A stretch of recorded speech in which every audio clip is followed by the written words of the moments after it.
आज जी इथे आम्ही मीटिंग घेतली पाणी पुरवठा म्हणजे जी आता उन्हाळा लागलाय त्या उन्हाळ्यामध्ये पाणी टंचाईच्या माध्यमातून भासेल यासाठी आम्ही नियोजनाची मीटिंग माननीय मुख्याधिकारी महोदय इथे होते, उपनगराध्यक्ष अरुणाताई होत्या, नगरसेवकच्या याच्यातले उपस्थित होते।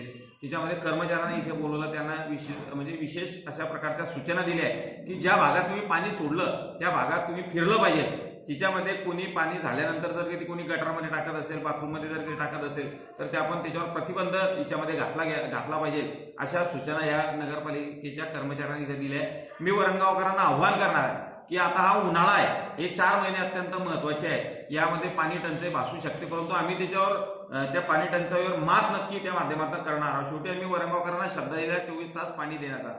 आता सुरुवातीला 2 तास पाणी जे आहे, आता उद्यापासून दौंडी फिरणार आहे, ते मी वरणगावकरांना विनंती करतो हात जोडून की आता यानंतर 2 तासच पाणी आपल्याला याच्यात मिळणार आहे, बाकीचे तास आपण कपात केलेली आहे आणि ते पाणी कसं आपल्याला 2 दिवसाआड आता 2 दिवसाआड त्या माध्यमातून मिळणार आहे आणि पुढे पाण्याची कपात होऊन ते पाणी रोज कसं 1 तास आपल्याला देता येईल यासाठी सहकार्य हे वरणगावकरांचं आवश्यक आहे। त्यांनी पाणी झाल्यानंतर तातडीनं मोटर बंद करणे आणि त्यावर तोट्या लावणे हे काम मी माझ्या वरणगावकरांना विनंती करतोय की हे काम आपण करा। पाणी हे महत्वाचं आहे, पाणी हे निसर्गाने दिलेली देण आहे, त्याचा जास्त अपव्यय जर कधी केला तर अति तिथे माती त्या माध्यमातून होते, तशा प्रकारची माती आपली इथे गावकऱ्याची होऊ नये यासाठी आपण यामध्ये विशेष लक्ष तिच्यात घालावं आणि नगरपालिकेला नगर परिषदेला इथे सहकार्य करावं अशा प्रकारची विनंती मी नागरिकांना याच्यामध्ये करतो।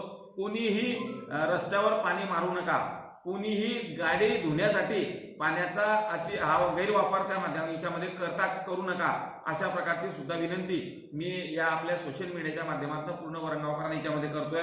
मला आशय वरणगावकर हे सुज्ञ आहे, त्याकरता या यंत्रणेमध्ये तिच्यात नक्कीच बदल घडवतील। जे पाणी मला अनेक नागरिकांचे फोन येतात की पाणी जास्त होते, पाण्याची कमी करा, त्याकरता आता ह्या 2 तासावरती हा टप्पा त्यांच्यामध्ये आणलाय।